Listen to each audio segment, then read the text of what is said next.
नमस्कार प्यारे बच्चों, मैं महेश शर्मा और इस आज के लेक्चर में पढ़ने वाले सदिश का अपन ने एक लेक्चर पहले कर लिया जिसमें मैंने पढ़ा था कि सदिश होता क्या और सदिशों के प्रकार की अपन ने बात की थी।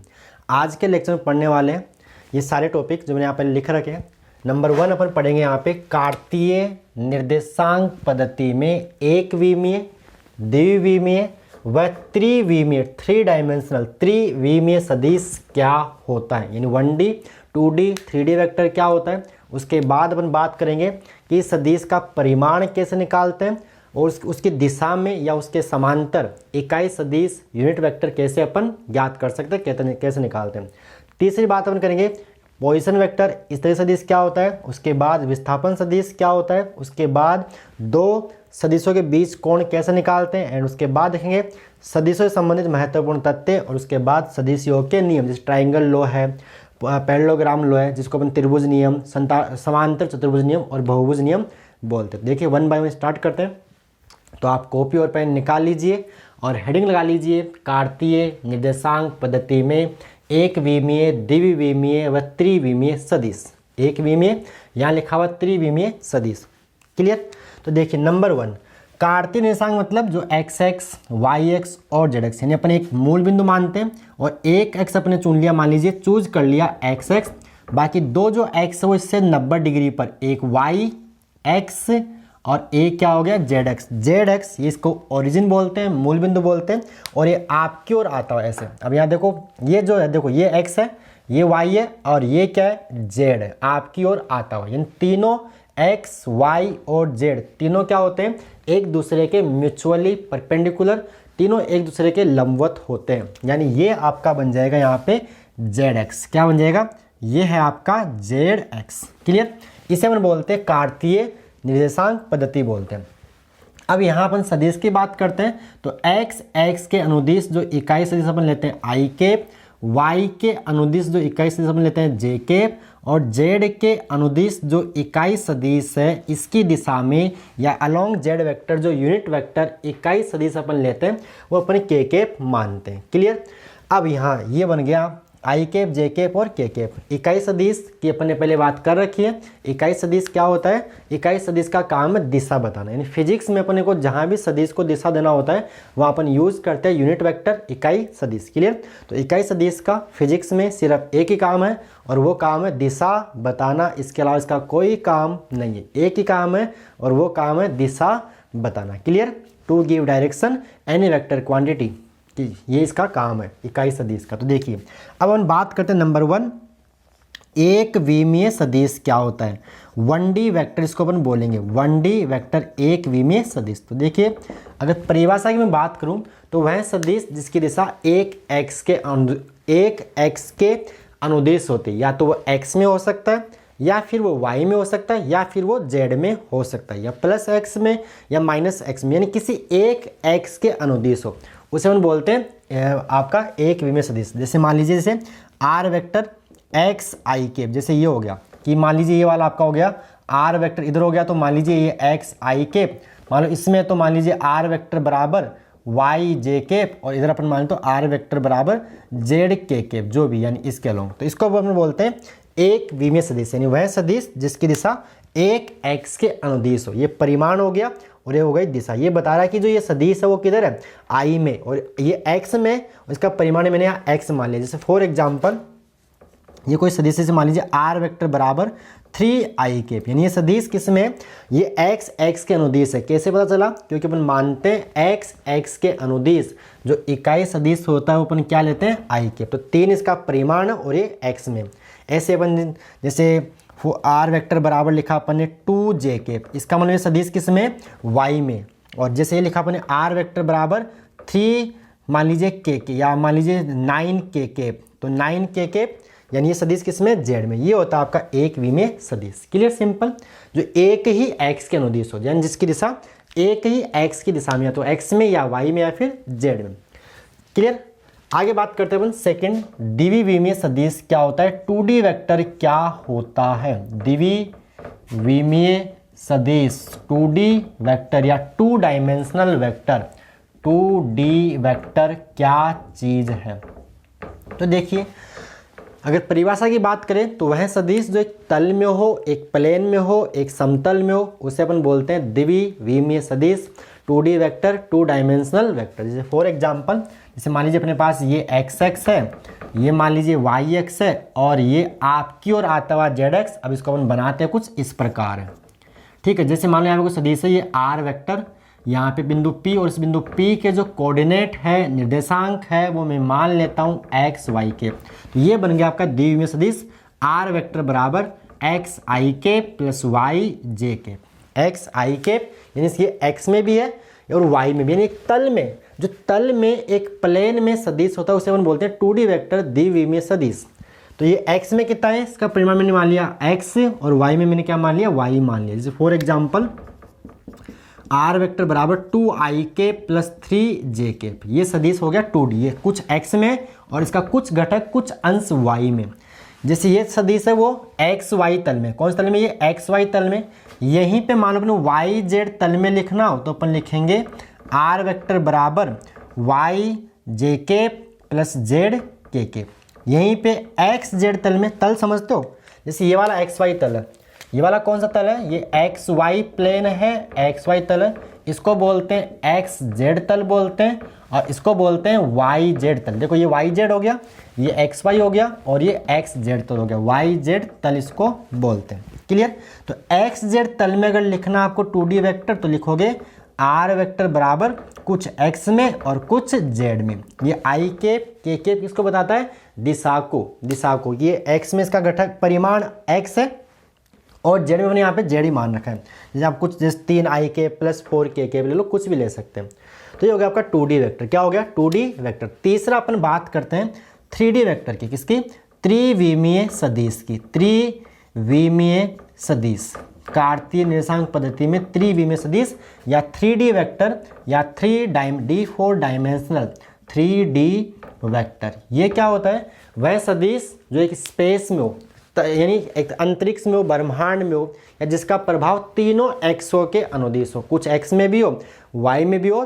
जैसे मान लो यहीं से कुछ इस प्रकार आता है ऐसे सदिश, ऐसे बाहर की ओर, कुछ एक्स में, कुछ वाई में और कुछ जेड में भी आ रहा है ऐसे।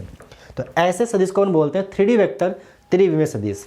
त्रिविमीय सदिश, तो इसका जो सिंपल में बात करूँ तो ये जो आर वेक्टर, ये एक्स आई के प्लस वाई जे के प्लस जेड के, ये होगा। देखो तीन, एक एक्स है तो एक विमीय, 2 एक्स है या 2 निर्देशांक है तो द्विविमीय, और तीनों ही निर्देशांक है तो उसे अपन बोलते हैं त्रिविमीय सदिश, 3D वेक्टर। क्लियर। तो ये था कार्तीय निर्देशांक पद्धति में एक विमीय, द्विविमीय और त्रिविमीय सदिश। आप इसको पॉज करके नोट कीजिए, आगे हम बात करते इस पॉइंट की। Clear, okay. चलिए इसको तो करते हैं रब, और सेकंड पॉइंट आप लिख लीजिए कि सदिश का परिमाण और उसकी दिशा में इकाई सदिश कैसे ज्ञात करते हैं।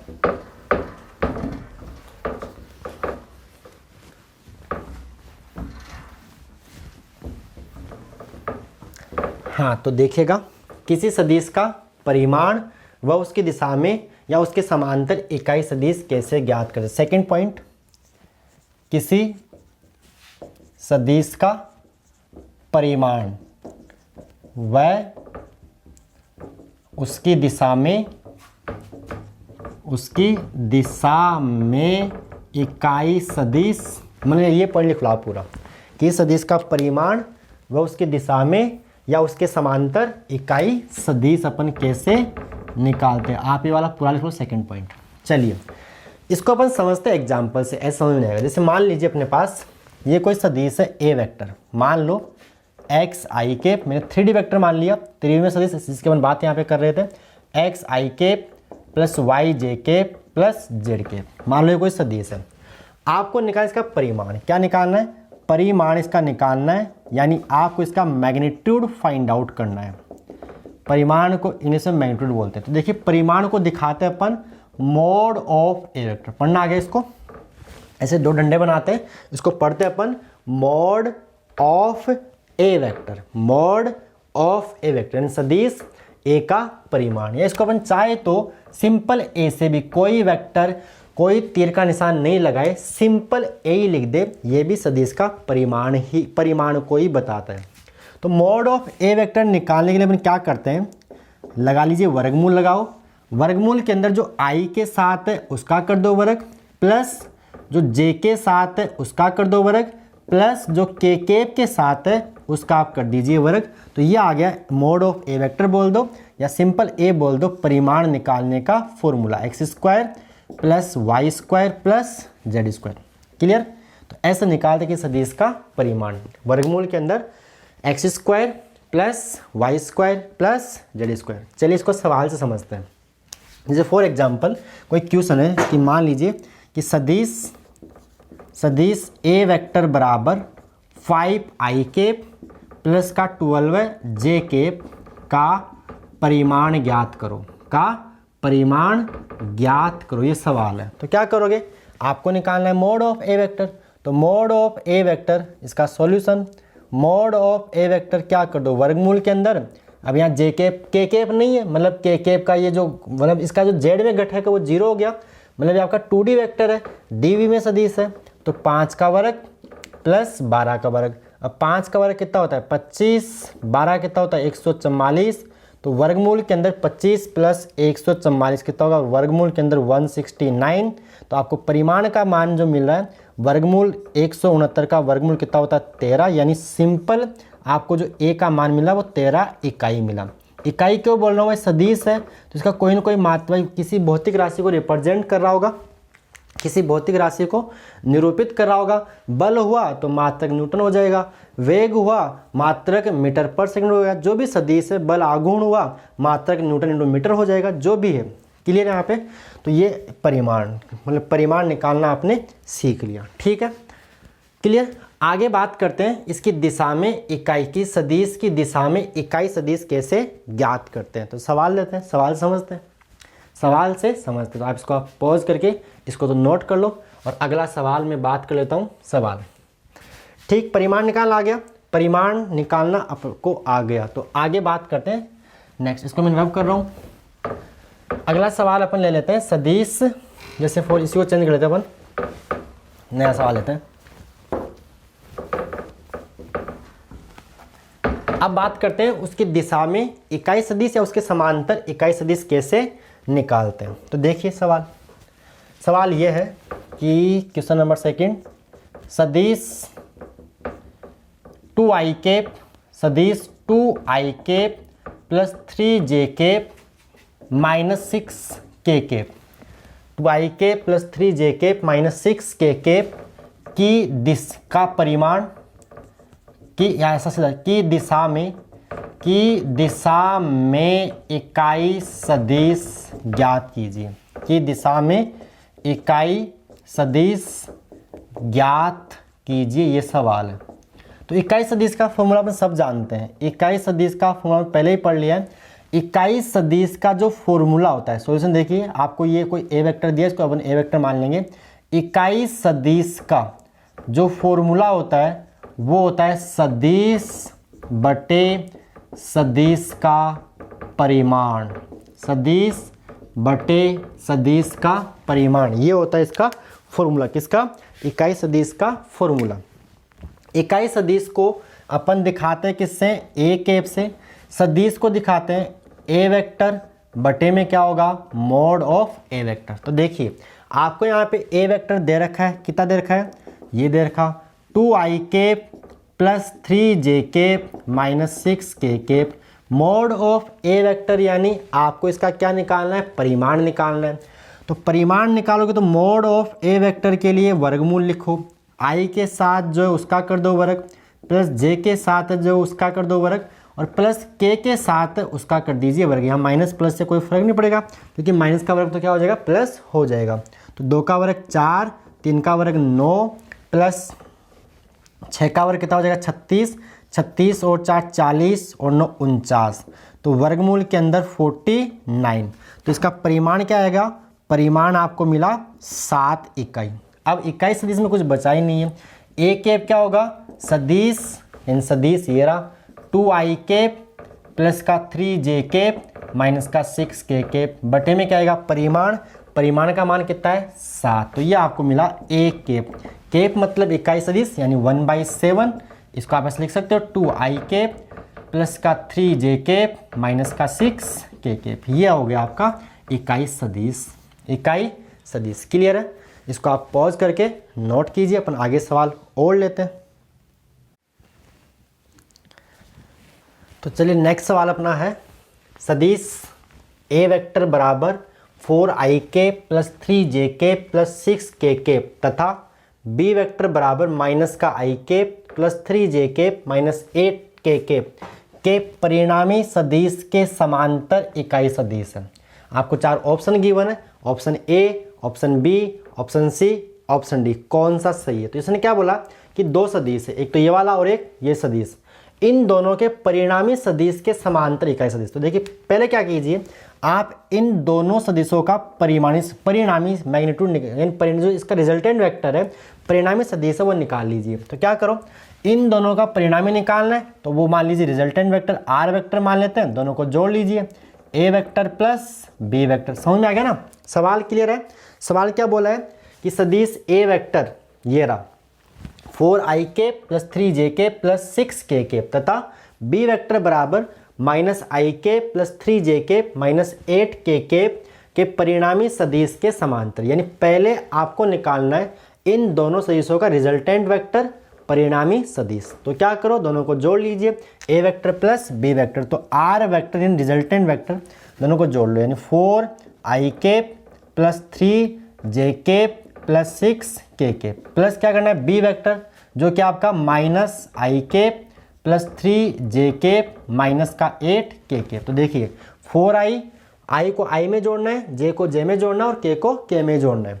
तो 4i माइनस i क्या हो जाएगा, रिजल्टेंट वेक्टर 3ik हो जाएगा प्लस 3j और यहाँ पे 3j, तो प्लस का 6jk हो जाएगा प्लस 6k माइनस 8k यानी माइनस का 2k ये हो जाएगा। ये तो आ गया रिजल्टेंट वेक्टर। अब इसके समांतर निकालना है, इसके समांतर मतलब इसकी दिशा में आपको इकाई सदिश निकालना है। भाई इसने बोला ना कि इसके परिणामी सदिश के समांतर इकाई सदिश बताइए, तो ये आ गया इन दोनों का रिजल्टेंट वेक्टर। अब इसके समांतर मतलब इसी, जैसे मान लीजिए रिजल्टेंट वेक्टर आर वेक्टर और इसी की दिशा में निकालना है इसके समांतर, तो इसकी दिशा में होगा कि नहीं होगा। तो आपको निकालना है, कुल मिला के बात सीधी भाषा में बोले तो आर कैप निकालना है। तो आर कैप क्या होगा, आर वेक्टर बटे में mod of R vector. R vector दे रहा, इसका मोड और निकाल लीजिए। तो मैं यहाँ कर रहा हूँ इसको, आर वेक्टर क्या गिवन आपको, ये रहा आर वेक्टर रिजल्टेंट, ये नहीं इन दोनों का रिजल्टेंट, परिणामी इन दोनों का। तो 3ik प्लस 6jk माइनस का 2k बटे में मोड किसका, इसका परिमाण, तो वर्गमूल के अंदर 3 स्क्वायर प्लस 6 स्क्वायर और माइनस का 2 स्क्वायर। तो समझ गए, 3 का वर्ग वही आ गया 3ik plus 6jk minus 2k। 3 का वर्ग 9 प्लस 36 प्लस 4 यानी कितना बन जाएगा, वही वर्गमूल के अंदर 49 बन गया ना, 36 और 4 40 49, यानी इसको सोल्व करोगे तो आपको मिलेगा 1/7 3ik प्लस 6jk माइनस का 2k। क्लियर है, इसको आप सोल्व करना पूरा आएगा ना, 3ik प्लस 6jk माइनस का 2k बटे वर्गमूल के अंदर 49 और वर्गमूल 49 का मान क्या होता है सी। तो ये आपको मिल गया इसकी दिशा में इकाई सदिश, रिजल्टेंट इकाई सदिश। तो जो भी इसमें ऑप्शन कौन सा आ रहा है 1/7 3ik प्लस 6, यानी ऑप्शन पहला इसे हो गया, option A is correct. Clear, तो ये आपको ऐसे सवाल। अगला सवाल ठीक ठाक सवाल, अच्छा सवाल है बेसिक के लिए। क्लियर, तो ये आप पॉज करके नोट कीजिए और अगला सवाल ट्राई कीजिए, ऑप्शन आपको गिवन है। ठीक है, पहले ट्राई कीजिए पॉज करके, नहीं आता तो आगे देखना है। क्लियर, ओके, आपने ट्राई कर लिया होगा पॉज करके।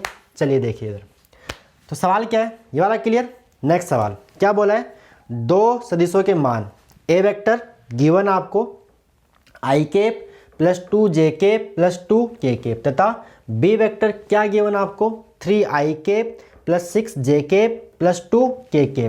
ठीक है, दिए गए, मान लिया दिए गए, इन्होंने दे दिए अपने को।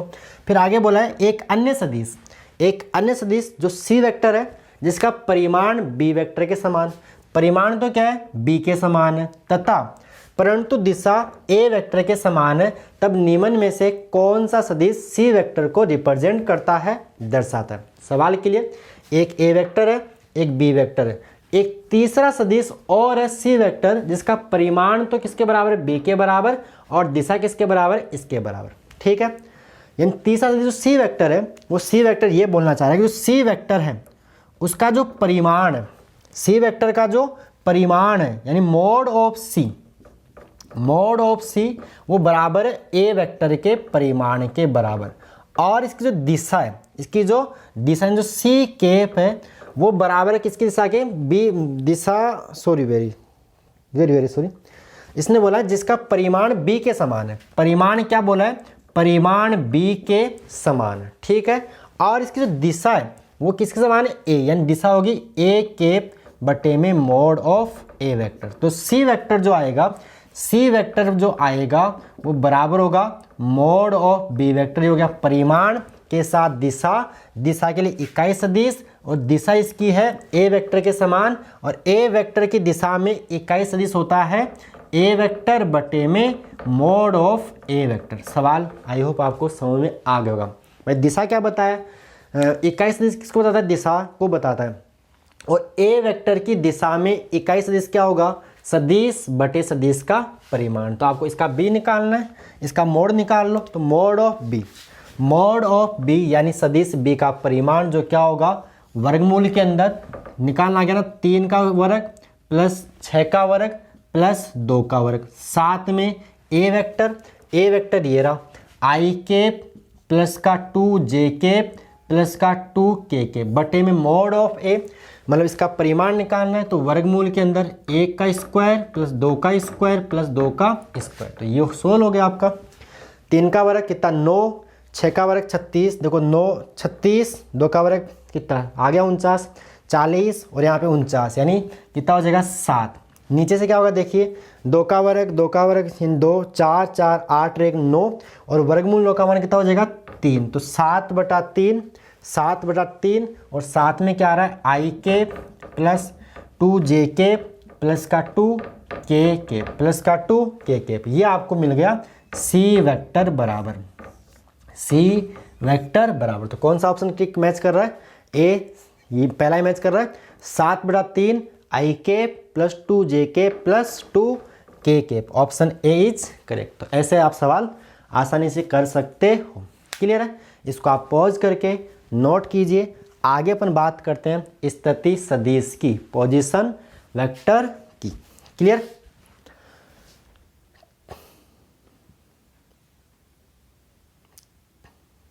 चलिए नेक्स्ट, इसको मेरे हटा देते हैं यहाँ से।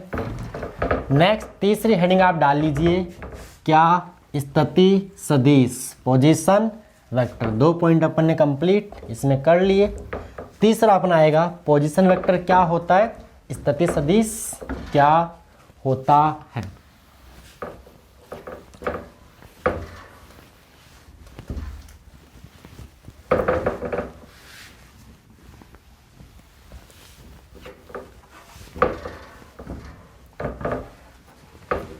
पॉइंट नंबर 3 क्या है, स्थिति सदिश। स्थिति सदिश इंग्लिश इसको क्या बोलते हैं, पोजीशन वेक्टर।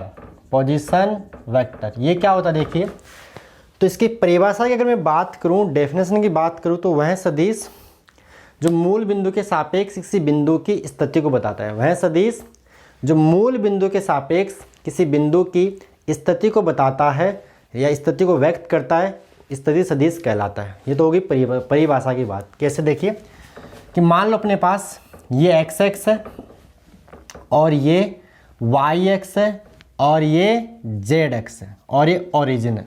तो मान लो बिंदु P इस ओरिजिन से, मतलब देखो ये बिंदु जो P इस मूल बिंदु से कहाँ पे है और कितनी दूर है, मतलब ये बिंदु P इस मूल बिंदु से किस दिशा में है और कितनी दूर है, किस दिशा में है और कितनी दूर है, जो ये सदिश बताता है, इसको अपन बोलते हैं स्थिति सदिश या पोजीशन वेक्टर। यानी परिभाषा के रूप में वही वह सदिश या मूल बिंदु के सापेक्ष, मूल बिंदु के सापेक्ष किसी बिंदु की स्थिति बताने वाले सदिश को अपन बोलते हैं स्थिति सदिश। लिख लीजिए, मूल बिंदु के सापेक्ष किसी बिंदु की स्थिति बताने वाले सदिश को स्थिति सदिश कहते हैं। क्लियर, मूल बिंदु के सापेक्ष किसी बिंदु की स्थिति बताने वाले सदिश को स्थिति सदिश कहते हैं। यानी जो बिंदु P है वो मूल बिंदु से कितनी दूर है और किस दिशा में, उसे बोलते हैं स्थिति सदिश या पोजीशन वेक्टर। स्थिति जगह बताने वाला सदिश ही क्या, स्थिति सदिश। लिखते कैसे कि मान लो कोई बिंदु P है जिसके निर्देशांक मान लीजिए x, y और z है और आपको लिखना है r वेक्टर। तो r वेक्टर लिखते हैं x i के प्लस y j के प्लस z k के। ये लिखना आ गया, यानी एक तरह से आपका 3D वेक्टर, त्रिविमीय सदिश। ये होता है स्थिति सदिश। जैसे आप एक सवाल लेते हैं, जैसे मान लो सवाल कि किसी बिंदु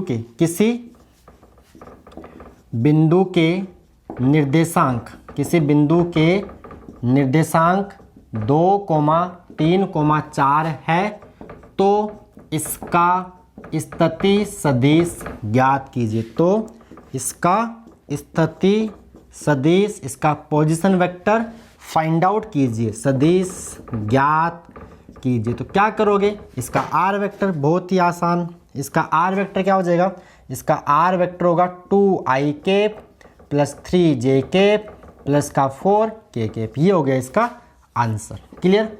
जैसे किसी बिंदु के मान निर्देशांक है 3, 4, -6 या -5 जो भी है, तो इसका आएगा 3i के प्लस 4j के माइनस का 6k के। ऐसे हम निकालते हैं स्थिति सदिश। यानी अगर आपको किसी बिंदु के निर्देशांक दे रखे हैं तो आप उसका पोजीशन वेक्टर आराम से बता सकते हो। जैसे 2,3,4 -6 तो 3i के प्लस 4j के माइनस 6k के, 2,3,4 तो 2i के प्लस 3j के प्लस 4k के। ये हो गया स्थिति सदिश और ये इसका एक तरह से फॉर्मूला हो गया। ठीक है, ये पॉइंट नंबर 3 आपका कंप्लीट। आगे बात करते हैं विस्थापन सदिश, डिस्प्लेसमेंट वेक्टर क्या होता है। इसको आप पॉज करके नोट कर लीजिएगा और नेक्स्ट पॉइंट आप डाल लीजिए, विस्थापन सदिश क्या होता है, पोजीशन वेक्टर क्या होता है। इसको रब करते हैं यहाँ से। क्लियर है। तो नेक्स्ट टॉपिक अपना आएगा विस्थापन सदिश, डिस्प्लेसमेंट वेक्टर। डिस्प्लेसमेंट वेक्टर, विस्थापन सदिश। ओके, पॉइंट नंबर आज का 4। पॉइंट नंबर 4, विस्थापन सदिश। विस्थापन सदिश, displacement vector. Displacement vector, displacement vector. ठीक है। तो देखिए ये क्या होता है, देखिए वही आपके पास ये आपका प्यारा सा x, ये आपका मेरा नहीं आपका yx और ये आपका zx और ये मूल बिंदु। देखिए मान लीजिए कोई बिंदु मान लो गति कर रहा है। क्या कर रहा है, गति कर रहा है। मान लीजिए पहले वो t बराबर किसी टाइम पे p पॉइंट पे, ये मान लो t बराबर t1 टाइम पे, t बराबर t1 टाइम पे बिंदु p पर है और बिंदु p के जो निर्देशांक मान लेते हैं x1, y1, z1। तो ये इसका बनेगा, देखिए एक r1 वेक्टर, इसका पोजीशन वेक्टर। और मान लो ये थोड़ी देर बाद में गति करता हुआ बिंदु Q पे आ गया, ये तो बन गया r1 वेक्टर। और थोड़ी देर बाद में मान लो ये बिंदु P गति करता हुआ मान लो पॉइंट Q पे पहुंच गया, तो इसका देखिए पोजीशन चेंज होगी, यानी इसके कोऑर्डिनेट निर्देशांक चेंज होंगे। मान लो बिंदु Q पे आ गया तो Q के जो निर्देशांक है अपन मान लेते हैं x2, y2, z2 मान लिया अपन। अब ये भाई ये बिंदु ये यानी पॉइंट Q मूल बिंदु से कितना दूर है, तो ये इसका बन जाएगा स्थिति सदिश r2 वेक्टर। r2 वेक्टर और इसको अपन बोलते हैं PQ, बोलते हैं डेल r वेक्टर। क्या बोलते हैं, विस्थापन। ये जो PQ है वो है डेल r वेक्टर। तो ये होता है विस्थापन सदिश। तो देखिए इसको आप थोड़ा सा समझ लीजिए। वैसे त्रिभुज नियम से होता है, अभी आगे बात भी अपन करने वाले सदिश योग का त्रिभुज नियम, कि इन दोनों का जो योग है यानी जो r1 वेक्टर प्लस जो डेल r वेक्टर है वो बराबर होगा r2 वेक्टर के। यानी मैं सदिश योग का त्रिभुज नियम आपको थोड़ा सा बता ही देता हूँ कि अगर दो सदिशों को परिमाण और दिशा में त्रिभुज की दो क्रमागत भुजाओं द्वारा व्यक्त करे लिखे तो तीसरी भुजा, ये तीसरी भुजा विपरीत क्रम में इनके परिणामी को व्यक्त करती है। यानी यूँ समझिए, देखो इन दोनों, देखो ये और ये एक ही दिशा में कैसे आपका चल रहा है क्लॉकवाइज, और इसके देखो इसका एरो देखो उल्टा जा रहा है, तो इन दोनों का योग इसके बराबर होगा। तो यहाँ से आपको विस्थापन सदिश का मान मिलेगा R2 माइनस R1 वेक्टर। इन दोनों का अंतर देखिए, इसका ट्रिक भी होता है कि अगर दो सदिश जो टेल से टेल जुड़े, इनको देखो, इसको क्या बोलते हैं, पूंछ बोलते हैं, क्या बोलते हैं, टेल। अगर दो सदिश टेल से टेल जुड़ रहे हैं तो इनका जो ये अंतर होता है वो होता है एक तरह से अंतिम माइनस ये जो विस्थापन सदिश है। देखो आप कहाँ से कहाँ गए, आपका एरो यहाँ से यहाँ जा रहा है, एरो देखिए यहाँ से कहाँ जा रहा है, P से Q, तो आप P से कहाँ पहुँचे, Q पे, तो अंतिम कौन सा हुआ Q और प्रारंभिक कौन सा हुआ P, तो डेल R होता है अंतिम माइनस, देखो R2 हो गया अंतिम फाइनल, R2 माइनस R1। ऐसे इसको आप याद भी कर सकते हो और चाहो तो आप इसका परिमाण भी निकाल सकते हो डेल R वेक्टर का। कैसे निकालोगे, R2 वेक्टर क्या होगा, R2 वेक्टर होगा मतलब इसका इत्यादि सदिश क्या होगा, x2 i के प्लस y2 j के प्लस z2 k के, ये तो हुआ R2 वेक्टर। R1 वेक्टर क्या होगा, R1 वेक्टर होगा x1 i के प्लस y1 j के प्लस z1 k के। अब देखिए ध्यान से आप देखोगे तो विस्थापन सदिश आपको मिलेगा del R vector x2 i और यहाँ पे -1 अंदर जाएगा तो आप इन दोनों को साथ लिख सकते हो, x2 माइनस x1 i के प्लस y2 j के, ये माइनस अंदर जाएगा तो यहाँ भी क्या आएगा माइनस, तो y2 माइनस y1 j के प्लस यहाँ से देखिए z2 k के और यहाँ माइनस आएगा आपको z2 माइनस z1 k के। ये आपको मिल गया विस्थापन सदिश कार्तीय निर्देशांक के रूप में। और आप चाहो तो mod of del R vector भी, यानी सिंपल डेल R का परिमाण निकालोगे तो परिमाण आपको मिलेगा, परिमाण निकालना आपको सिखा ही दिया कि i के साथ जो उसका कर दो वर्ग, j के साथ जो उसका कर दो वर्ग और जो k केप के साथ है उसका आप कर दीजिए, केप होता है ना, i केप, j केप और k केप। तो परिमाण आपको मिलेगा x2 माइनस x1 का whole square plus y2 minus y1 का whole square plus z2 minus z1 का स्क्वायर आपको मिलेगा। कुछ देखा देखा लग रहा है, 10th क्लास में पढ़ा था ना कि दो बिंदु है, एक बिंदु P है जिसके निर्देशांक x1, y1 है, एक बिंदु Q है जिसके निर्देशांक मान लेते हैं x2, y2 है, तो इनके बीच की दूरी सूत्र क्या आया था, x2, यही तो नहीं था वहाँ पे, तो ऐसा तो परिमाण आ गया ना, यानी एक तरह से हो गया 3D के अंदर दूरी सूत्र, त्रिवी में निर्देशांक ज्यामिति में डिस्टेंस फॉर्मूला दूरी सूत्र आपका एक तरह से बन गया। तो ये होता है विस्थापन सदिश कि दो सदिश जो टेल से टेल जुड़े हैं, जिनकी पूंछ मिल रही है, उनका जो अंतर है वही क्या होता है विस्थापन सदिश। और कैसे निकालोगे, आप यहाँ से यहाँ गए तो ये माइनस यानी फाइनल माइनस इनिशियल, अंतिम माइनस प्रारंभिक। तो आप इसको पॉज करके नोट कीजिए। आई होप आपको विस्थापन सदिश डिस्प्लेसमेंट वेक्टर क्लियर हो गया ना, हाँ ना बोलो भाई, होगा कि नहीं हुआ। चलिए आगे बात करते हैं, दो सदिशों के बीच कोण कैसे अपन निकालते हैं, इसको रब कर दें, क्लियर है, ओके। पॉज करके इसको आप नोट कर लीजिएगा।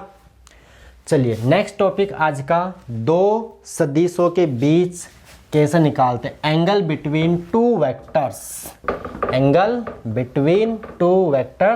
दो सदिशों के बीच कोण कैसे निकालते हैं। चलिएगा तो नेक्स्ट हेडिंग आप लगा लीजिए, दो सदिशों के बीच कोण, एंगल बिटवीन टू वेक्टर्स, दो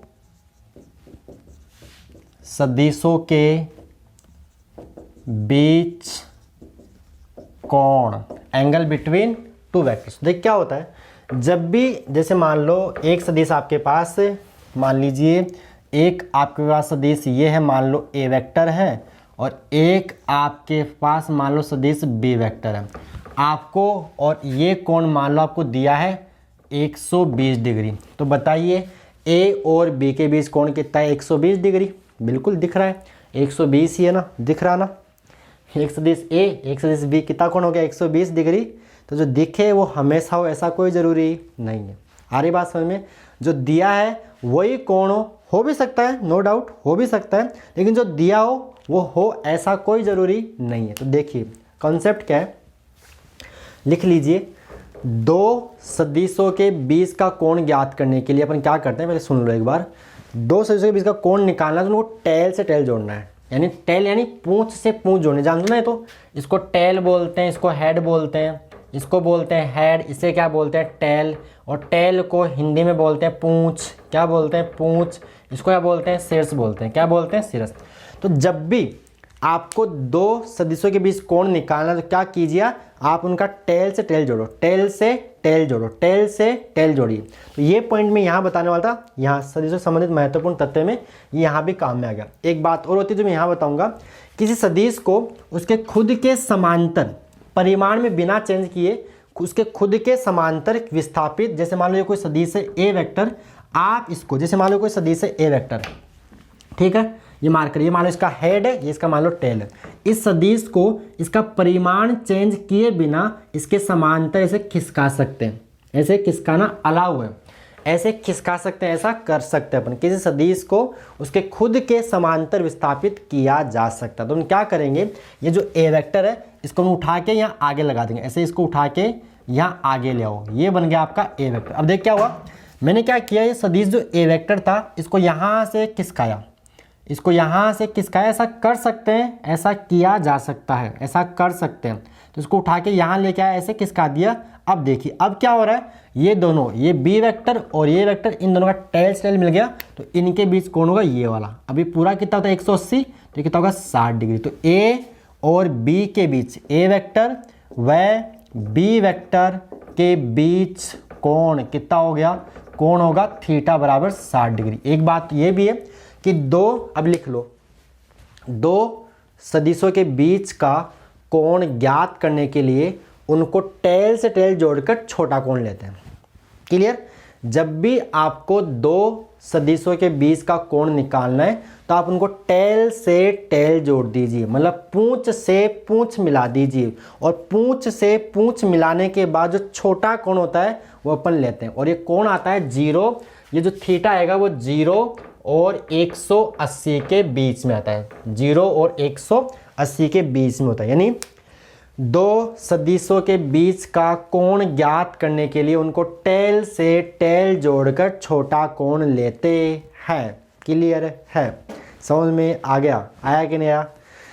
ठीक है, तो उतार लीजिए। समझ में आ गया ना कि दो सदिशों के बीच का कोण ज्ञात करने के लिए उनको टेल से टेल जोड़ना है, और टेल से टेल जोड़ने के बाद, मतलब पूंछ से पूंछ मिलाने के बाद, पूंछ से पूंछ मिलाने के बाद छोटा कोण लेना है। तो इनके बीच कितना है 60 डिग्री। एक एग्जाम्पल और कर लेते हैं। जैसे मान लीजिए, जैसे मान लो आपके पास एक सदिश ये है कि मान लो ये ए वेक्टर है, और मान लीजिए ये आपके पास, मान लीजिए ये आपके पास, मान लीजिए, चलो ये लेते हैं, ये आपके पास बी वेक्टर है, और इनके बीच में कोण मान लीजिए 150 डिग्री है। कितना? 150 डिग्री। बताइए ए और बी के बीच कोण कितना होगा? क्या 150 होगा? बिल्कुल नहीं। पहले आप क्या करो, देखो इसका तो ये हेड है, अभी क्या जुड़ रहा है, हेड से टेल जुड़ रहा है, यहाँ भी हेड से टेल जुड़ा है। तो क्या करो, आप इस ए को खिसका दो, ऐसा कर सकते हैं, ऐसा खिसका सकते हैं, ऐसा इसको यहाँ से पकड़िए और पकड़ के इसका परिमाण चेंज किए बिना ऐसे इसको खिसका दीजिए ऐसे। तो ये आपका क्या बन जाएगा, ये आपका बन जाएगा ए वेक्टर। क्या बन जाएगा? ए वेक्टर। तो कोण कितना इनके बीच में, ये पूरा कितना 180 होगा, ये 150 हो गया, तो ये कितना 30 डिग्री। तो यहाँ पे कोण कितना होगा 30 डिग्री। तो ये कॉन्सेप्ट है कि दो सदिशों के बीच का कोण ज्ञात करने के लिए उनको टेल से टेल जोड़ना है, और टेल से टेल जोड़ने के बाद छोटा कोण लेना है। तो ये भी आपका पॉइंट आई होप क्लियर हो गया। क्लियर है? हो गया ना? हाँ ना बोलिए।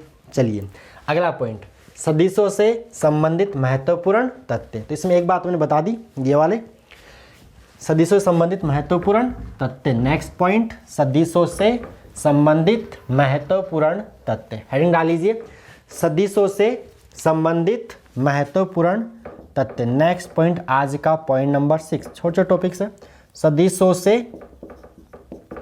संबंधित महत्वपूर्ण तथ्य, महत्वपूर्ण बातें। तो पहली बात, किसी सदिश को 2 पाई कोण से घुमाने पर, किसी सदिश को 2 पाई कोण से 360 डिग्री से घुमाने पर सदिश चेंज नहीं होता है। कि सदिश को 2 पाई कोण से घुमाने पर 2 पाई रेडियन या 360 डिग्री एक ही बात है। 2 पाई बोलिए, 2 पाई बोला है मतलब मैं किस में बोल रहा हूँ, रेडियन के अंदर बोल रहा हूँ, और 360 बोल रहा हूँ डिग्री के अंदर बोल रहा हूँ। तो कि सदिश को 2 पाई कोण से घुमाने पर सदिश अपरिवर्तित रहता है, सदिश चेंज नहीं होता है। यानी मैंने ये बोला है कि सदिश है, ये मान लो ए वेक्टर है, ये मान लो ए वेक्टर, देखना एक बार, ये ए वेक्टर है, इसको मैंने घुमाया, ये 90 डिग्री, 180 डिग्री, 270 डिग्री और वापस 360 डिग्री। क्या चेंज हुआ? जैसा था वैसा था। अगर ये हेड मान लो या टेल मान लो, कितना घुमाना है? 360, यानी ये पूरा घुमाना है। ये पूरा कोण कितना होगा? 360 डिग्री। तो देखिए कैसे घुमाएंगे अपन इसको।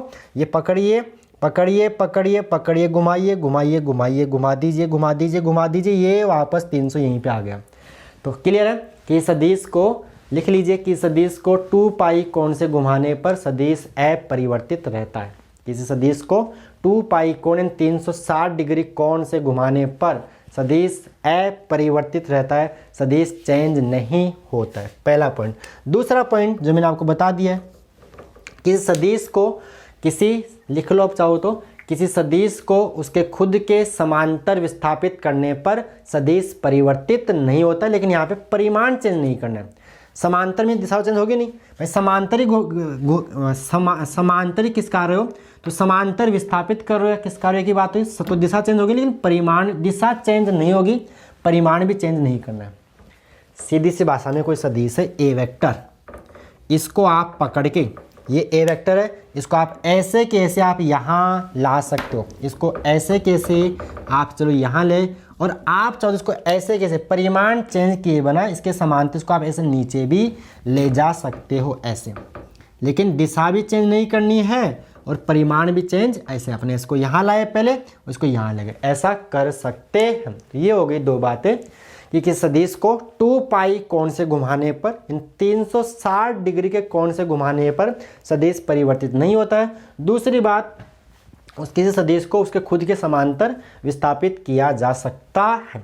आज का लास्ट पॉइंट, सदिश योग के नियम। यहाँ पर केवल नियम की बात करेंगे, जो परिमाण निकालने का जो फॉर्मूला होता है, कौन से वाला, r बराबर वर्गमूल के अंदर p square plus Q square plus 2pq cos theta. इसके बाद मैथमेटिक्स बाद में अलग से देखेंगे।